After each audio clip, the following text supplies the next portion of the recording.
So last week we talked about good guys or baby faces and how we can have a range of fantastic baby faces and not so good baby faces that aren't appealing to the crowd. This week I want to talk about their foil, or the bizarro version of them that they're going to be in conflict with, which in wrestling is known as heels. So heels are our bad guys in our stories. And I want to go through a little mental exercise. So follow along with me. Imagine you're telling a story to somebody, and this story revolves around conflict. So like I had mentioned last video, we had talked about how in stories, we look for characters who inspire us or characters that we can connect with. And most times, when we are trying to build rapport with people, we tell stories. These stories usually revolve around us being the good guy in the story versus whatever person or people were causing some type of conflict with us. And if you ever think about the stories that you tell with people, you're probably going to appeal to these people by talking about your good qualities, what makes you the good person in this conflict, and you're going to demonize the others in that story. So why do I say this? Imagine that you are a wrestling promotion and your job is to entertain and build rapport with the audience. Have them get engaged to what you're trying to say, what you're trying to portray in your show. Get them motivated to actually buy in to what it is that you're selling. A good heel is the physical embodiment of those demonized characters that we talk about in our stories of building rapport. So let me set an example. Say, for instance, I am talking about a conflict that I have with a boss. And for those of you that don't know, I currently have no boss right now. I work on my own. But I used to work in an office job, and I've had many supervisors and many bosses, just as most working professionals have at some point in their career, and it's something that they can all relate to. So imagine that I'm telling a story about the frustrations of my current work environment.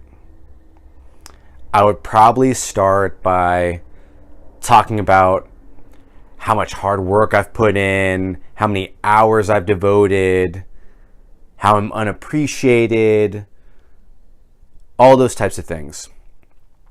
In relation to this bastard of a supervisor, or this jerk of a boss, or these people in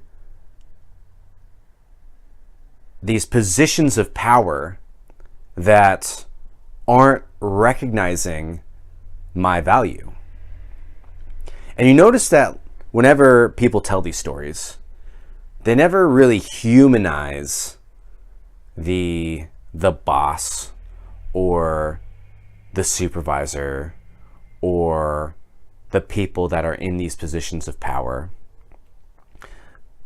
Because if they did humanize these people, then the story doesn't have as much of an oomph to it. If I said that, oh, well, today work sucked and my boss is an idiot, but my boss is also a good guy, the people that would receive that story would say, what the hell are you talking about, man? Like, you can't have one or the other. And it just kind of go off the rails. It wouldn't be a good story. But if I was trying to relate the nonsense that comes from working for somebody else, then I would make this boss or this supervisor a caricature of people in position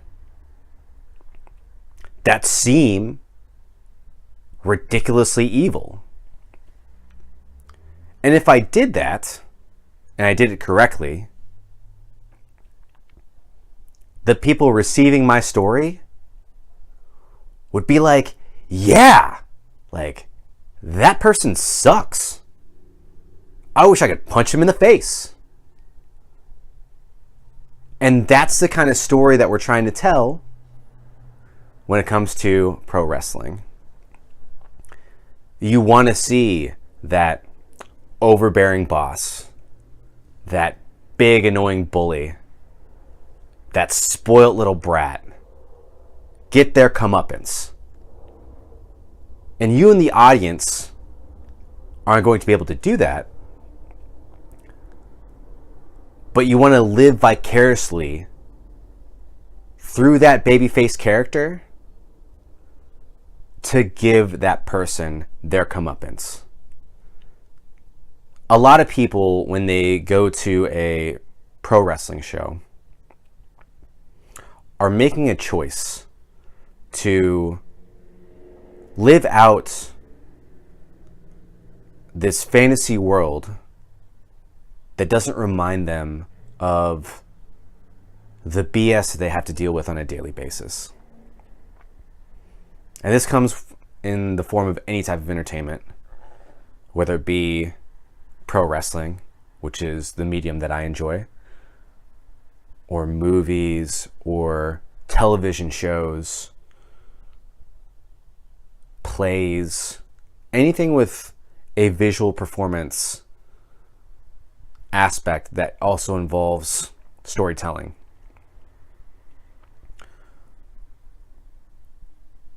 So, if you're a professional wrestler, and again, this is just my opinion as somebody who is not yet a pro wrestler, but is a person who's told a lot of stories in his time. If you want to be a heel, or if you want to be a bad guy, then you better enjoy people hating your stinking guts. You are not going to be popular. People are going to want to kill you.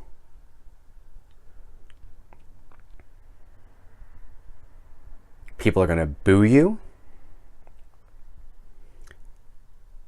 And you're going to very rarely win. So you better be prepared to deal with that. And that is a difficult undertaking that most heels don't understand. Special thank you to my Patreon supporters, Adrian Astrofox Salas and Laura Sugar Mama Stevens. So I want to end this video with some footage of actual training.